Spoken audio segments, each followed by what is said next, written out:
Hi, அடை தோசை எப்படி பண்ணுறதுன்னு பார்க்கலாமா?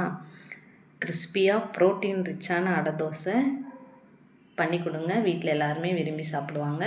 வாங்க எப்படி பண்ணலான்னு பார்க்கலாம். அதுக்கு நான் டம்ளரில் தான் மெஷர் பண்ணுறேன். 1/4 டம்ளர் கடலைப்பருப்பு, 1/4 டம்ளர் உளுந்தப்பருப்பு, கருப்பு உளுந்தப்பருப்பு போட்டிருக்கேன். நெக்ஸ்ட்டு 1/4 டம்ளர் பாசிப்பருப்பு, அடுத்து 1/4 டம்ளர் பச்சை பாசிப்பருப்பு, இதையும் சேர்த்துக்கோங்க. நெக்ஸ்ட்டு 1/4 டம்ளர் கருப்பு சுண்டல் பிளாக் சன்னா ஒரு 1/4 டம்ளர் சேர்த்துருக்கேன். நெக்ஸ்ட்டு ஒரு 3/4 டம்ளர் அளவுக்கு இட்லி அரிசி, இதையும் சேர்த்து மிக்ஸ் பண்ணிக்கோங்க நல்லா. இவ்வளோ தான் இதோட மெஷர்மெண்ட்டு. இதை நல்லா ஒரு 2 டைம்ஸ் வாஷ் பண்ணிக்கோங்க நல்லா.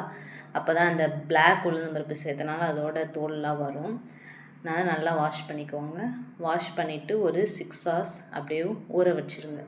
ஊற வச்சுட்டு நான் மார்னிங் ஊற பண்ணேன். ஈவினிங் மிக்சியில் அரைக்க போகிறேன். ஊறினதுக்கப்புறமா மிக்சியில் 2 பூண்டு, 2 காஞ்ச மிளகாய், கொஞ்சம் சீரகம், கொஞ்சம் சோம்பு, ஒரு 5-6 மிளகு, இதை ஃபஸ்ட்டு கொஞ்சமாக அரைச்சி எடுத்துக்கோங்க. இதை அரைச்சதுக்கப்புறமா ஊற வச்சுருந்த அந்த பருப்பு அரிசி எல்லாமே கொஞ்சம் கொஞ்சமாக சேர்த்து அரைச்சி வச்சுக்கோங்க. கொஞ்சமாக தண்ணி ஊற்றி அரைச்சிக்கோங்க. இந்த மாதிரி அரைச்சி இந்த கன்சிஸ்டன்சியில் இருந்தால் போதும். ரொம்ப தண்ணியாகவும் இருக்க வேணாம், ரொம்ப திக்னஸாகவும் இருக்க வேணாம். இந்த மாதிரி அரைச்சதுக்கப்புறமா ஒரு 1/4 டேபிள் ஸ்பூன் மஞ்சள் தூள், அடுத்து கொஞ்சமாக பெருங்காயத்தூள், கண்டிப்பாக பெருங்காயம் ஆட் பண்ணிக்கோங்க பருப்பெல்லாம் சேர்த்துக்கிறனால. அடுத்து மாவுக்கு தேவையான அளவு உப்பு, இதை மட்டும் சேர்த்து நல்லா மிக்ஸ் பண்ணி விட்டுருங்க. மிக்ஸ் ஆனதுக்கப்புறம் உப்பெல்லாம் கரைஞ்சதுக்கப்புறமா மாவு தயாராகிடுச்சு. இதை தோசை ஊற்ற கரெக்டாக இருக்கும்.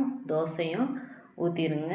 இதை புளிக்கெல்லாம் வைக்க தேவையில்லை, அப்படியே ஊற்றுனா கரெக்டாக இருக்கும். தோசை நல்லா கிறிஸ்பியாக வர அளவுக்கு ஊற்றிட்டு எண்ணெய் ஊற்றிடுங்க தோசையில். இந்த மாதிரி உங்கள் குழந்தைங்களுக்கும் செஞ்சு கொடுங்க, நல்லா விரும்பி சாப்பிடுவாங்க. கண்டிப்பாக இதை கிட்ஸுக்கு பண்ணி கொடுக்குறது ரொம்ப நல்லது. ஏன்னா ப்ரோட்டீன் ரிச்சாக இருக்கும். எல்லா பருப்புமே சேர்த்துருக்கிறதுனால குழந்தைங்களுக்கும் ரொம்ப பிடிக்கும். இதுக்கு கண்டிப்பாக திருப்பி போடணும்.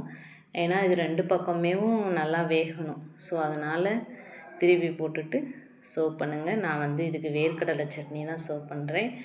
சூப்பராக இருக்கும் டேஸ்ட்டு. நீங்களும் செஞ்சு சாப்பிட்டு பாருங்கள். சப்ஸ்கிரைப் பண்ணாதவங்களாம் சப்ஸ்கிரைப் பண்ணிடுங்க.